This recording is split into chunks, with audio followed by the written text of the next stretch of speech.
Donc, rebonjour à notre série sur Satan, sur le diable, sur cet esprit impur qui est décrit dans la parole de Dieu.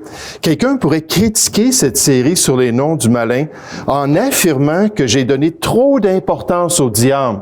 Je peux m'imaginer quelqu'un venir un jour me dire ça, j'ai écouté ta série, puis il y avait vraiment, c'était démesuré.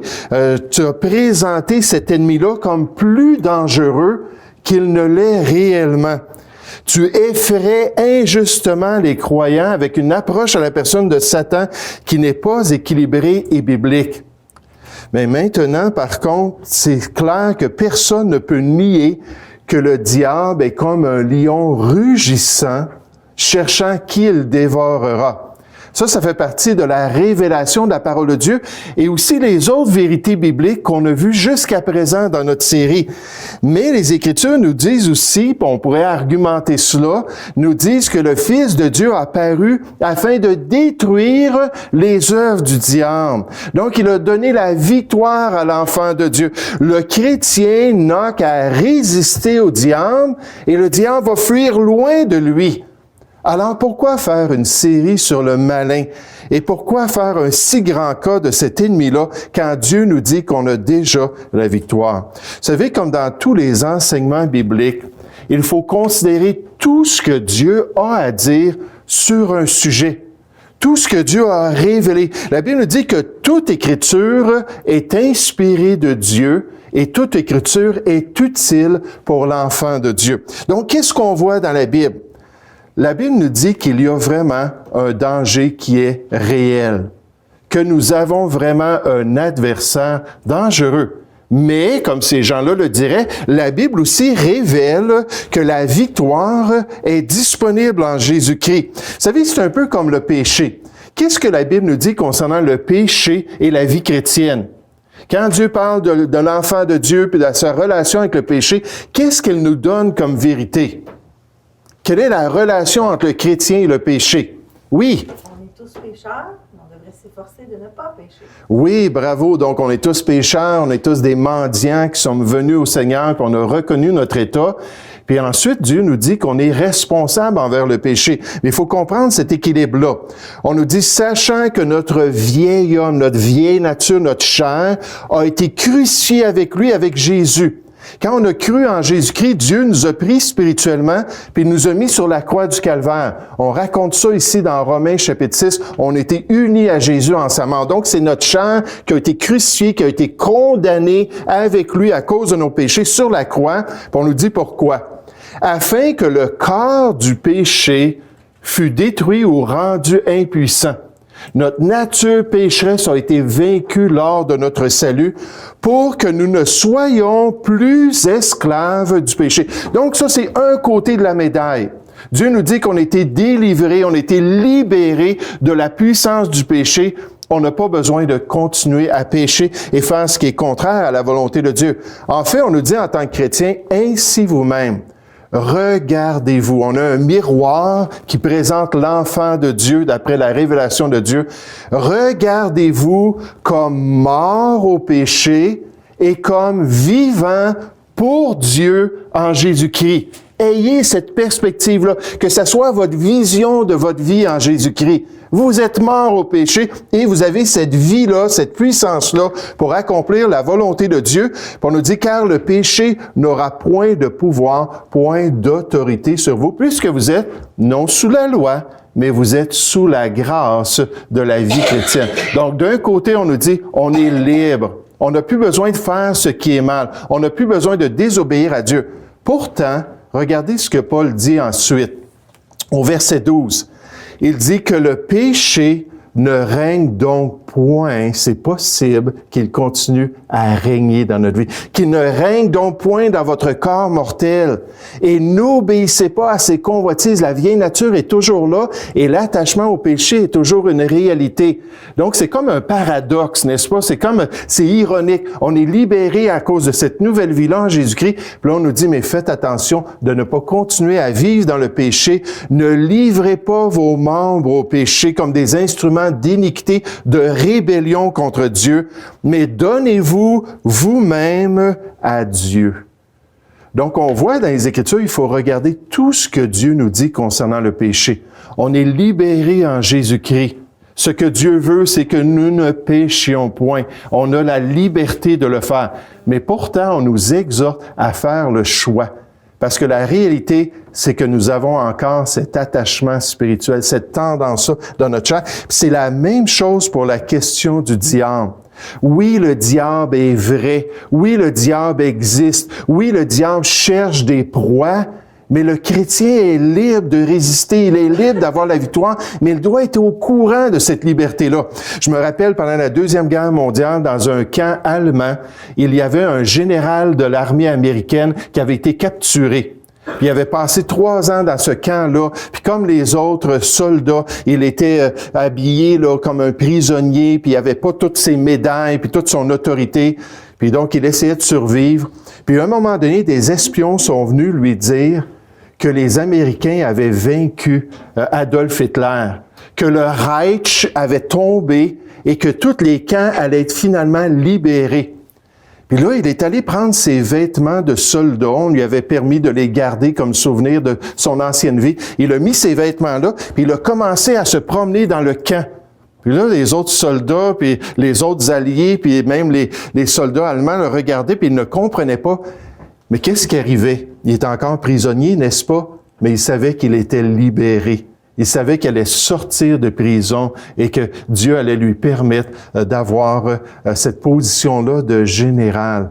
Donc, dans les Écritures, oui, on parle de cette créature-là, mais on parle aussi de la victoire. Donc, pour démontrer mon désir d'honorer tout ce que la Bible dit sur Satan, j'ai préparé une charte pour nous aider à comprendre l'équilibre biblique.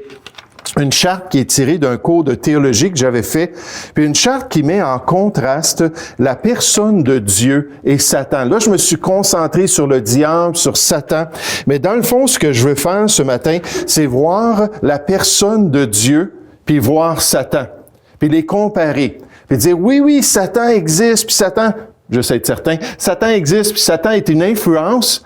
Mais là, je veux voir qu'est-ce qu'on peut voir concernant notre victoire qui se trouve en Jésus-Christ, à cause de notre salut, à cause de cette nouvelle vie-là en Jésus-Christ. Je veux remettre Satan à sa place. J'anticipe la critique, puis je veux remettre Satan à sa place. Je veux le présenter dans sa juste valeur en comparaison avec la révélation de Dieu concernant la grandeur de la personne de Dieu. Donc, regardons cette charte rapidement. Premièrement, les Écritures nous disent que Dieu est infini, que Dieu n'a pas de limite, que dans son être, dans sa personne, dans ses attributs, il est totalement parfait. Il ne peut pas s'améliorer, il ne peut pas changer, il ne peut pas grandir parce qu'il est Dieu. Il est totalement infini. Puis quand on parle du malin, puis quand on parle de Satan, on le présente comme un être qui est fini ou un être qui est limité. Donc, est-ce que c'est Dieu ou Satan le plus grand? C'est Dieu qui est le plus grand. Effectivement, c'est lui qui est infini dans toutes choses. Dans les Écritures, on présente ça juste au niveau de sa présence, où il se trouve dans son univers. Et quand on comprend ça, ça nous encourage parce que Dieu est partout. C'est un être et j'aimerais ça être omniprésent, j'aimerais ça pouvoir aller partout. Puis des fois, avec les responsabilités, je me disais, j'aimerais bien aller au magasin puis continuer à travailler sur mon étude. J'ai pas encore développé ça. Mais Dieu, c'est son essence même. Il le dit concernant l'univers. Quelqu'un se tiendrait-il dans un lieu caché? Dans une caverne quelque part, ou peut-être dans un bar, ou peut-être à un endroit où il ne devrait pas aller. Quelqu'un se tiendrait-il dans un lieu caché sans que je ne le voie, dit l'Éternel, c'est un des noms de Dieu. Il a dit, ne remplis-je pas, moi, les cieux et la terre, dit l'Éternel. Ça, c'est extraordinaire, parce que plus qu'on apprend concernant la grandeur du cosmos, plus qu'on s'aperçoit que c'est énorme l'univers. Puis Dieu dit, moi, je remplis tous les endroits. Moi, je me trouve aux confins des galaxies. Moi, je me trouve ici à côté de toi. Dieu remplit toutes choses. C'est un être qui est infini. Tandis que le diable est toujours présenté comme étant limité par l'espace et jusqu'à un certain point même limité par la matière. On voit ça dans Job, chapitre 1 et 2, quand on lui dit « Où étais-tu? » Puis il a dit, j'étais en train de me promener sur la terre comme un lion rugissant, n'est-ce pas, qui cherche une brebis fragile. Donc, on le présente comme un être infini et Dieu, ils sont pas du tout dans la même catégorie. Continuons à voir ce que la Bible dit. On apprend des Écritures que Dieu est incréé. Je sais pas pour vous, mais c'est la première fois que j'entendais ça, ce verbe-là. Incréé. C'est-à-dire quelqu'un qui n'a pas de commencement, qui n'a pas été créé, qui n'a pas de cause pour son existence. Dieu est incréé, tandis que Satan, lui, c'est une créature. Il a eu un commencement et en fait, c'est Dieu qui est la cause de l'existence de Satan. Donc, qui est le plus grand? Est-ce que c'est Satan? Non, c'est Dieu. Dieu est plus grand parce qu'il n'est pas une créature. Dans le psaume 90, on nous dit « Avant que les montagnes soient nées et que tu aies créé la terre et le monde, d'éternité en éternité, tu es Dieu. » Gloire à Dieu. Il a toujours existé. Puis nous, Dieu nous dit que quand on est sauvé, on a reçu la vie éternelle. Donc nous, on s'en va dans cette direction-là pour l'éternité. Mais on a tous un commencement. Est-ce qu'il y a un autre être dans les Écritures qu'on nous dit qu'il est éternel? D'éternité en éternité, il existe. Est-ce qu'il y a une autre personne, un autre être? Oui, Christian? L'âme de l'humain, non? Non, l'âme humaine a débuté avec la création aussi. Donc Dieu est unique. C'est l'exception à la règle, mais Satan a été créé. On présente sa création quand on nous dit qu'en lui, en Jésus-Christ, ont été créées toutes les choses qui sont dans les cieux et sur la terre. Les visibles, ceux qu'on peut voir avec nos sens d'une manière empirique, et les invisibles. Là, dans les créatures invisibles, on a le monde angélique. On présente les trônes, les dignités, les dominations, les autorités, tout a été créé par lui et pour Jésus-Christ. Le monde spirituel et le monde angélique a été créé un jour. Est-ce que quelqu'un qui peut me dire quand? Quand est-ce que les anges, quand est-ce que Satan, Lucifer, quand est-ce qu'ils ont été créés? Oui, Chani? Le deuxième jour de la création. Dans Genèse chapitre 1, est-ce qu'on parle des choses invisibles que Dieu a créées? C'est seulement l'aspect visible. Maintenant, c'est un mystère quand les anges ont été créés. On sait qu'ils ont été créés à cette époque-là. Le seul indice qu'on a se trouve dans le livre de Job, dans le chapitre 38 au verset 7, où on nous parle de la création des fondements de la terre même. Puis là, Dieu dit à Job, est-ce que tu étais là? L'être humain, non. Le 6e jour, il a été créé. Il n'était pas encore là. Puis quand il parle de ça, il dit que les fils de Dieu, les créatures angéliques, étaient là et louaient Dieu et se réjouissaient de l'œuvre de la création. Donc, il semble que probablement le premier jour de la création, ou juste avant ça, Dieu a fait les créatures angéliques, mais ce sont des créatures. Encore une fois, une autre vérité. La Bible nous dit que Dieu est très bon. Il est très bon dans sa nature. Tandis que Satan, lui, il est mauvais, il est méchant. C'est pour ça qu'on l'appelle le malin. Celui qui est mesquin, celui qui cherche à faire du mal, il est vilain même de nature. Et encore une fois, on voit que ce n'est pas du tout la même catégorie qui est décrite. Sentez et voyez combien l'Éternel est bon. Dieu, c'est un Dieu qui est bon. Il aime ça prendre soin de sa création. Il aime ça prendre soin des animaux. Il aime ça prendre soin de l'être humain. Il est bon, il est riche en bonté. Heureux l'homme qui cherche en lui son refuge. Car l'Éternel est bon, sa bonté dure toujours. Dieu est immuable dans sa bonté. Qu'est-ce que ça veut dire être immuable? Ça veut dire qu'on ne change pas. Dieu va toujours être bon. Dans 10 000 ans, il ne décidera pas de commencer à être méchant, puis commencer à être comme le malin. Mais sa bonté dure toujours, sa fidélité de génération en génération. Mais le diable, lui, qui se présente comme un ange de lumière, sa nature, c'est qu'il est meurtrier et il est destructeur. C'est pour ça qu'on dit aux chrétiens, je vous ai écrit, jeunes gens, parce que vous êtes forts, les jeunes, vous êtes forts en Jésus-Christ et que la parole de Dieu demeure en vous et que vous avez vaincu le malin. Dieu est totalement supérieur moralement à son ennemi. puis c'est quelqu'un qui est bon. Une autre information qu'on voit dans la parole de Dieu, juste pour voir tout le contenu de Dieu, tout ce que Dieu a inspiré. On nous dit que Dieu est omniscient. Maintenant, est-ce qu'il y a quelqu'un qui sait qu'est-ce que omni, le préfixe ici, veut dire? Omniscient, oui. Ça veut dire tout connaissant. Bon, omni veut dire dans la globalité. OK, donc omni, ça veut dire tout. Ça veut dire complet ou en entier. Donc, omniscient ici, science, ça veut dire connaître. Ça veut dire tout connaître. Ou connaître toute chose. Dieu n'a rien qu'il peut apprendre. Il n'y a rien qu'il peut découvrir. Il n'y a rien qu'il peut saisir qu'il ne comprenait pas. Il est parfait dans sa connaissance. Mais le diable est très intelligent et il a beaucoup d'expérience. Ah, on se développe en pratiquant des choses, puis on devient meilleur, puis peut-être un jour, on va être un expert avec une bonne pratique bien orientée. Mais j'aimerais vous dire, lui, le diable, il est très expérimenté. Ça fait des milliers d'années qu'il fait ce qu'il fait. Mais il n'est pas tout connaissant. Il ne connaît pas toutes choses. Dans les Écritures, on nous dit, notre Seigneur est grand, puissant par sa force. Son intelligence n'a point de limite. Il n'y a pas de limite à ce que Dieu sait. Il nous connaît personnellement. Il sait exactement combien de jours nous allons vivre sur cette terre. Il sait exactement toutes les circonstances qu'on va expérimenter. Il ne sera pas surpris un matin si on a un accident de tour. Il va dire, oh, je suis désolé, je ne le savais pas.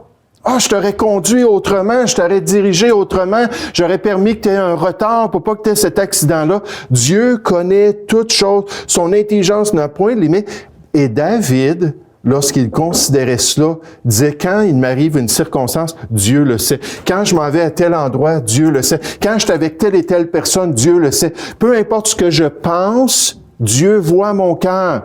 Puis il dit, en face de tout ça, je suis ébloui d'une personne qui est si intelligente. Il dit, une science, une connaissance aussi merveilleuse est au-dessus de ma portée. Elle est trop élevée pour que je puisse la saisir. Puis un des actes d'adoration, c'est de dire, Seigneur, tu es tellement plus intelligent que moi.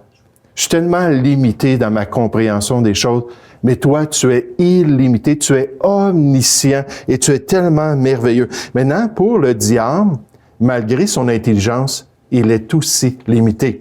Lorsque Jésus parlait du jour qu'il allait revenir, il a dit, pour ce qui est du jour ou de l'heure, personne ne le sait, ni les anges dans le ciel. Ils comprennent beaucoup de choses, les anges, mais ils ne connaissent pas ces vérités-là. Ni le Fils, parce que Jésus avait limité sa connaissance alors qu'il était ici-bas avec ses disciples, mais le Père seul connaît toutes ces choses. Vous savez, on nous dit dans deux passages, dans Éphésiens 3.10 puis dans 1 Pierre 1.12, que les anges, lorsqu'ils viennent écouter le message des chrétiens lors des réunions d'église, apprennent des choses concernant la personne de Dieu. Imaginez, ça fait des millénaires qu'ils côtoient Dieu. C'est des millénaires qui sont dans la présence de Dieu, puis en entendant une exposition des vérités sur la personne de Dieu, les anges vont dire, oh, wow, hey, j'ai appris quelque chose aujourd'hui. C'était intéressant d'être à l'église baptiste du Bon Berger. Il y a quelque chose qui m'a été révélé. Les anges apprennent toujours parce qu'ils ne sont pas omniscients. Et le diable ne l'est pas non plus. Une autre information, Dieu est omniprésent, tout présent. C'est-à-dire qu'il est présent en toutes choses. J'en ai parlé tout à l'heure. Le fait qu'il est infini, j'ai donné cet exemple-là dans sa personne. Il est totalement infini dans sa personne. Quelqu'un se tiendra-t-il dans un lieu caché sans que je le voie? On l'a vu tout à l'heure, dit l'Éternel. Ne remplis-je pas, moi, les cieux et la terre, dit l'Éternel. Je vois, mes yeux sont portés sur les bons et sur les méchants. Puis Dieu est au courant de tout ce qui se passe dans sa création. Il voit toutes choses. C'est pour ça que lorsqu'il nous dit que nous sommes tous pécheurs, Dieu le sait. Puis il veut qu'on le reconnaisse. Parce qu'il sait les fois qu'on a menti. Il connaît les fois qu'on a été malhonnête dans nos impôts. Il sait lorsqu'on a fait quelque chose de méchant envers notre prochain, puis on a calomnié notre ami. Il connaît tous ces détails-là, puis il nous dit, vous êtes tous des pécheurs. Je connais l'intimité de votre cœur et l'intimité de votre vie. C'est pour ça qu'il nous apporte cette solution-là qui se trouve en Jésus-Christ pour qu'on ait la paix et qu'on soit pardonné. On nous dit, mais quoi? C'est Salomon qui dit ça lorsqu'il a dédié le temple à Jérusalem, un immense temple, un temple extraordinaire. Il dit, mais Dieu habiterait-il véritablement sur la terre? Est-ce que vous pensez qu'on va prendre Dieu puis on va venir le rentrer dans cette maison-là puis il va être limité à cette maison-là? Voici les cieux et les cieux des cieux, l'univers ne peuvent le contenir. Combien moins cette maison que j'ai bâtie. Et donc ici, on voit que Dieu est infini encore, il est omniprésent. Le diable est à un endroit à la fois. Il est limité et il ne peut pas être à plusieurs endroits. Donc, quand il est en train de tenter quelqu'un d'un côté de l'océan, est-ce qu'il peut être en train de me tenter moi? S'il n'est pas omniprésent, non. Par contre, il y a une plénitude de soldats qui vont venir me tenter, puis il peut envoyer n'importe quel de ses serviteurs. Dans Apocalypse chapitre 20, on nous parle de son sort pendant le millénium. Puis je vis descendre du ciel un ange qui avait la clé de l'abîme et une grande chaîne dans sa main. Il saisit le dragon, le serpent ancien, qui est le diable et Satan, il le lia pour 1000 ans et le jeta dans l'abîme Tartaros, qui est une prison spirituelle dans la terre, ferma et scella l'entrée au-dessus de lui. S'il avait été omniprésent, il aurait pu apparaître ailleurs, n'est-ce pas? Puis là, l'ange aurait pris juste une copie de Satan, puis Satan serait toujours libre. Et s'il avait été même omniscient, il aurait su que cet ange-là s'en venait pour le saisir, puis il a dit, je vais aller me cacher en arrière d'une montagne quelque part pour pas qu'on vienne me saisir. Il ne le savait pas et il n'était pas omniprésent. Un dernier exemple de la comparaison de Dieu avec Satan. On nous dit que Dieu est omnipotent. Omni, ça veut dire quoi? Tout. Potent, ça veut dire pouvoir. Omnipotent, ça veut dire avoir tout le pouvoir, être tout puissant. Puis dans les Écritures, on en parle régulièrement. Par exemple, dans Genèse chapitre 28, on nous dit que le Dieu tout-puissant, qui a tout pouvoir, toute capacité, qui peut faire tout ce qu'il veut, te bénisse et te rende fécond et te multiplie afin que tu deviennes une multitude de peuples. Puis plus de 50 fois dans la parole de Dieu, on souligne le fait que Dieu peut faire tout ce qu'il veut. Il n'y a personne qui peut s'opposer à lui réellement.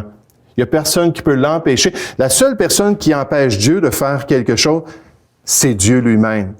C'est ce que Dieu a décidé d'accomplir d'après son plan, comme par exemple de donner une certaine liberté à l'homme. Mais continuellement, on parle de ça dans le livre de Job. En passant, c'est le livre qui mentionne le plus souvent que Dieu est omnipotent.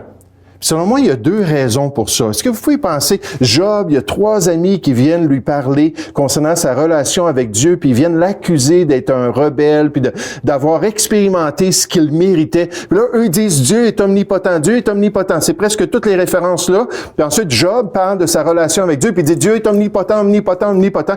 Pourquoi est-ce que ça apparaît tellement dans le livre de Job? C'est quoi la leçon qui devait être apprise dans cette interaction-là sur 2 perspectives de la relation avec Dieu? Moi, j'aimerais vous dire que ses amis lui disaient cela pour lui dire « Arrête de résister. Soumets-toi à lui. Arrête d'être un pécheur rebelle envers le plan de Dieu. Après tout, qui va résister à sa volonté? » Mais Job le présentait parce qu'il était frustré. Il disait « Je vis toutes sortes de difficultés. » Il dit, j'ai perdu ma famille, j'ai perdu mes amis, j'ai perdu ma réputation, j'ai perdu ma santé, j'ai tout perdu, puis j'aimerais bien que Dieu me dise pourquoi, puis je lui dis de me le dire pourquoi, puis il me répond pas, puis qu'est-ce que je vais y faire? Je peux pas aller le prendre puis il tordre le bras, il est tout puissant.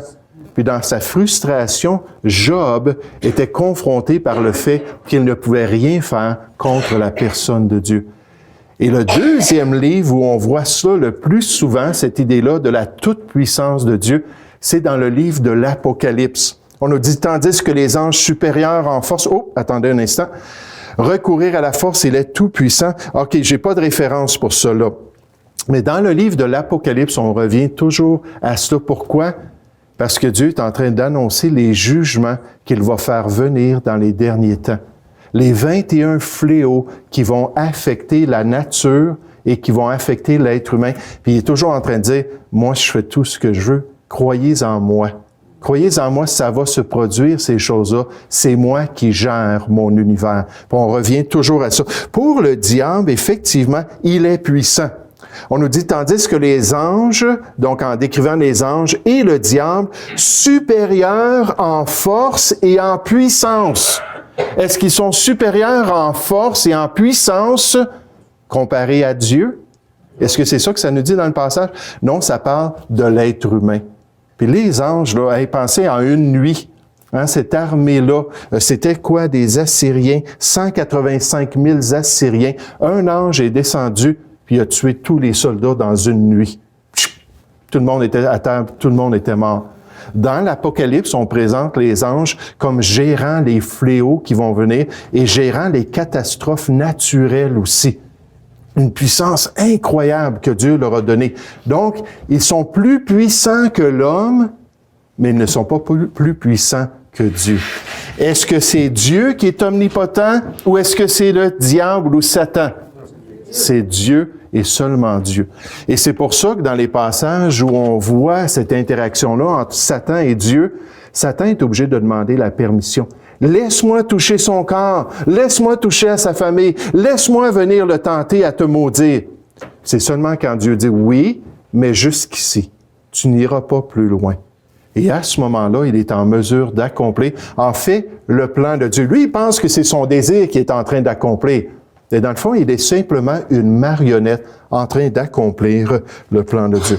Donc, avec cette comparaison-là, on peut voir que dans les Écritures, on nous présente cette créature-là, on nous donne des informations et c'est très utile d'apprendre ces choses-là. Encore une fois, dans la guerre, une des stratégies les plus utiles, c'est d'apprendre le plus possible concernant ton ennemi.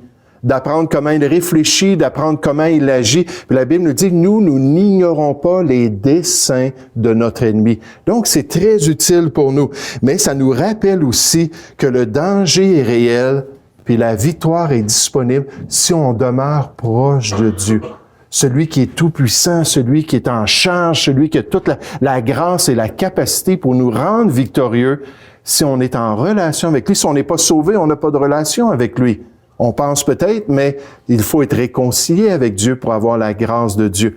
Une fois qu'on est sauvé, une fois qu'on expérimente cette nouvelle vie-là, à ce moment-là, on a la liberté de faire ce qui est bien. Et pour cette série-là, la Bible nous dit, tout homme prudent agit, puis là on a un combat spirituel qui nous est révélé dans la Bible, mais on va agir avec connaissance.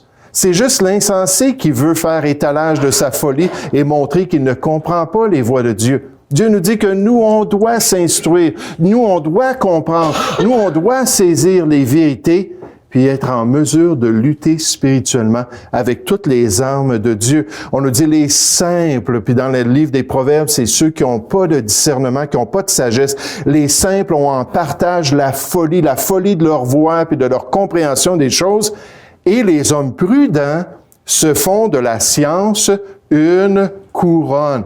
C'est comme leur gloire, c'est comme leur privilège de pouvoir honorer Dieu avec la compréhension des voies de Dieu. Et dans le Nouveau Testament, on répète la même chose. La Bible nous dit, je ne veux pas, frères, que vous soyez dans l'ignorance. L'ignorance, c'est pas un atout. L'ignorance, c'est pas quelque chose qui est vertueux. L'ignorance, c'est le contraire du plan de Dieu. Je ne veux pas, donc vous ne devriez pas être dans l'ignorance. C'est pour ça qu'il faut comprendre ces vérités-là. Frères, je ne veux pas que vous ignoriez. Puis là, on donne des détails d'un des principes de la vie chrétienne. Il ne faut pas être ignorant. Puis nécessairement, en venant à l'Église, on se protège spirituellement. Paul a dit à un jeune pasteur dans sa tâche d'enseignement, il a dit, veille sur toi-même, sois attentif, sois critique de toi-même et veille sur ton enseignement, ce que tu dis aux gens, les principes que tu vas partager. Il dit, persévère dans ces choses, car en agissant, et c'est tout dans ce passage-là, dans 1 Timothée chapitre 4, à partir environ du verset 13 et 14, jusqu'à la fin, au verset 16, on parle d'étudier la parole de Dieu, on parle de vraiment se donner pour comprendre les voies du Seigneur. Puis ensuite, on dit au pasteur, tourne-toi vers les croyants, puis partage ces choses-là. Ça va être bon pour l'Église. On dit, persévère dans ces choses, car en agissant ici, tu te sauveras toi-même. Pas le salut de ton âme, tu vas te délivrer. Tu vas te permettre d'être victorieux dans la vie chrétienne et tu sauveras ceux qui t'écoutent. Ceux qui entendent ces choses-là vont pouvoir avoir le discernement et avoir la victoire. Donc, à la lumière de cela, dimanche prochain, Dieu voulant, on continue à regarder. Il nous reste juste quelques noms à examiner. Les noms de cet adversaire-là pour mieux comprendre. Oui, il y a un danger, mais aussi, oui, il y a la victoire. Et ce qui va nous permettre de l'avoir, c'est de comprendre la révélation de Dieu. C'est utile pour nous. Donc, on va revenir avec un cœur ouvert la semaine prochaine pour avancer dans notre compréhension des voies de Dieu.